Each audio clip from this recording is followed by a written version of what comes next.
Bagaimana status dana pensiun bagi ahli waris? Apakah itu bisa kita kategorikan sebagai ahli waris atau harta waris atau sebagai hibah saja, Ustaz? Itu Ya. seperti apa? Baik, karena dana pensiun itu adalah bukan produk hukum Islam ya, ini produk hukum modern gitu ya, yang dalam fikih Islam klasik itu tidak dikenal, maka kita harus melihat dulu apa sih itu dana pensiun itu gitu kan gitu ya. Baru nanti kita lihat dari hukum Islam itu seperti apa gitu ya. Oke. Mengenai manfaat dana pensiun di negara kita ini itu sudah diatur secara khusus. Antara lain itu diatur dalam Undang-Undang Nomor 11 Tahun 1992 tentang dana pensiun. Kemudian ada Peraturan Pemerintah Nomor 76 Tahun 1992 tentang dana pensiun bagi pemberi kerja, dan Peraturan Pemerintah Nomor 77 Tahun 1992 tentang dana pensiun lembaga keuangan. Nah, itu. Dalam pasal 29 Peraturan Pemerintah Nomor 76 Tahun 1992 dan pasal 19 Peraturan Pemerintah Nomor 77 Tahun 1992, ini saya harus baca karena saya juga tidak hafal gitu ya. Itu diatur bahwa dalam hal peserta meninggal dunia, dalam hal peserta meninggal dunia, manfaat pensiun dibayarkan kepada duda atau janda. Dan apabila duda atau janda itu meninggal atau menikah lagi, maka dibayarkan kepada anak hingga mencapai 21 tahun. Nah, gitu ya. Nah, dari ketentuan ini dapat diketahui bahwa manfaat dana pensiun bagi seorang peserta yang meninggal dunia tidak diberikan kepada semua ahli warisnya, gitu ya. Melainkan hanya diberikan kepada janda atau duda ya, dari penerima pensiun tersebut, atau kepada anaknya apabila janda duda itu sudah meninggal dunia atau menikah lagi. Tidak meninggal tapi dia menikah lagi, itu kan. Nah, maka janda pensiunnya itu dialihkan kepada anaknya. Itu pun kalau anaknya belum dewasa gitu ya. Atau mungkin sudah dewasa tapi masih studi gitu ya. Nah, gitu loh. Dulu saya sering diminta oleh anak saya itu, "Pak, minta surat keterangan bahwa Bapak bekerja," katanya kan. Ya, artinya dia itu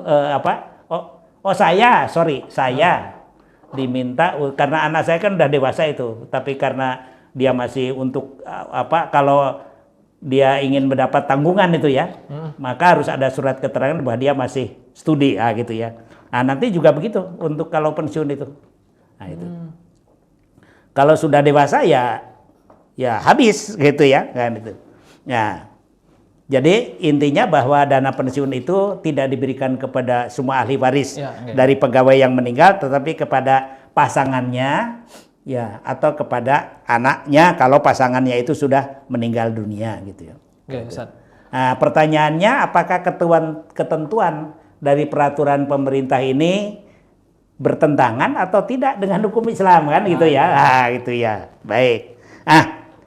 Untuk menilai itu memang diperlukan pandangan yang agak panjang dan mendalam gitu ya. Saya awali begini. Dalam hukum Islam ya, bahwa hukum Islam itu memiliki sejumlah nilai filosofi ya ke hari depan gitu. Sebagaimana ditegaskan dalam Al-Qur'an surat Al-Hasr ayat 59 ya. Surat Al-Hasr surat nomor 59 ayat 18 maksud saya itu. Di situ dikatakan, a'udzubillahi minasyaitonirrajim. Ya ayyuhalladzina amanu taqullaha wal tandur nafsun ma qaddamat lighadin wattaqullaha innallaha khabirum bima ta'malun. Wahai orang-orang yang beriman, bertakwalah kamu kepada Allah, dan hendaklah setiap orang memperhatikan apa yang telah dipersiapkannya untuk hari esok, dan bertakwalah kepada Allah, sesungguhnya Allah Maha mengetahui apa yang kamu kerjakan. Nah, jadi ayat ini mengajarkan adanya konsep hari esok, sekaligus menekankan arti pentingnya hari esok tersebut. baik hari esok yang dekat, al-ghad, maupun hari esok yang jauh, yaitu akhirat gitu ya. Nah, salah satu sifat yang menandai hari esok itu adalah ketidakpastian. Hostnya juga kan belum tahu ini besok kira-kira mau apa gitu ya. Mungkin punya rencana gitu ya. Tapi kepastiannya seperti apa, itu Allah yang menentukan itu. Nah, berangkat dari ketidakpastian ini ya, maka kita harus mempersiapkan ya. Kita harus mempersiapkan untuk hari ke depan itu. Sebagaimana yang disebutkan di dalam firman Allah, wa matadri nafsun mada taksib godan wa matadri nafsun bi ayyi ardin tamut. Dan tiada seorang pun yang dapat mengetahui dengan pasti apa yang akan diusahakannya besok. Nah, itu. Dan tiada seorang pun yang dapat mengetahui dengan pasti di bumi mana ia akan meninggal. Nah, oleh karena ketidakpastian tersebut, maka orang harus membuat suatu persiapan guna menghadapi hari esok, baik hari esok yang dekat maupun yang jauh. Salah satu bagian hari esok yang dekat adalah hari tua, nah, atau al-kibar ya, di mana kalau udah tua ini kayak saya ini udah manula gitu ya, produktivitasnya sudah menurun ya, bahkan juga fungsi-fungsi fisik ini juga sudah menurun ya, bahkan mungkin banyak yang kemudian sudah tidak produktif lagi gitu ya. Nah, sementara kan kehidupan harus terus berjalan gitu ya. Nah, itu. Maka dari nilai dasar ini untuk bidang kehidupan kekeluargaan itu dapat diturunkan asas jaminan sosial ekonomi keluarga di kemudian hari sepeninggal seseorang. Nah, ini. Hal ini didukung pula dengan sabda Nabi SAW bahwa meninggalkan keluarga atau ahli waris dalam keadaan berkecukupan adalah lebih baik daripada meninggalkan mereka dalam kekurangan. Nah, selain itu mengenai anak dalam Al-Quran ditegaskan pula pentingnya memperhatikan kesejahteraan mereka di kemudian hari sepeninggal orang tua. Seperti disebutkan dalam firman Allah surat An-Nisa ayat 9 itu. Wal yahsalladina law taroku min khalfihim dzurriatan diafa khaufu alaihim ya.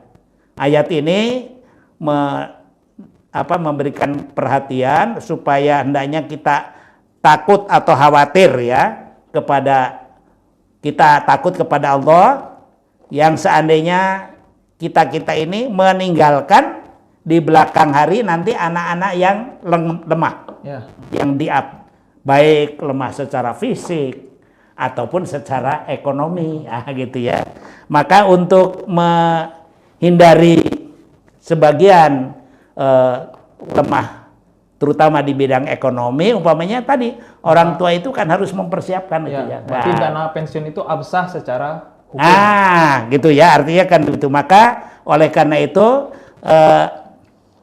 jadi kalau kita kaitkan dari pentingnya memperhatikan hari depan keluarga yang ditinggalkan seseorang, dapat diambil satu ketentuan hukum bahwa pengalihan dana manfaat pensiun dari peserta yang meninggal dunia kepada janda atau duda atau anak ya, apabila janda atau duda tidak ada ya, dapat diterima dari sisi hukum syariah. Nah, gitu ya.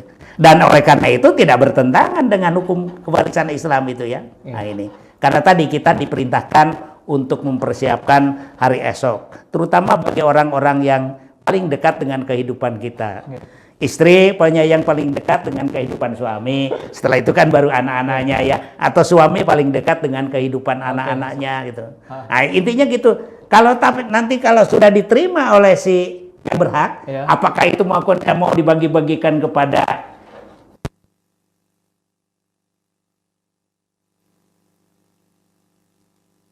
baik, jadi sampai di sini intinya itu manfaat dana pensiun itu tidak bertentangan dengan ketentuan hukum Islam. Gitu.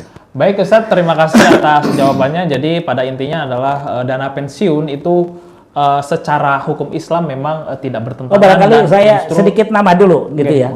Tadi ada pertanyaan bagaimana supaya katakanlah janda ya, supaya dana pensiunnya tetap diperoleh. Tadi kan kalau dia meninggal atau nikah lagi, Ya. dana pensiunnya itu hangus ya, kan? Nah itu, bagaimana supaya dia tetap memperoleh dana pensiun tapi dia ingin nikah lagi? Maka kemudian dia nikah siri umpamanya.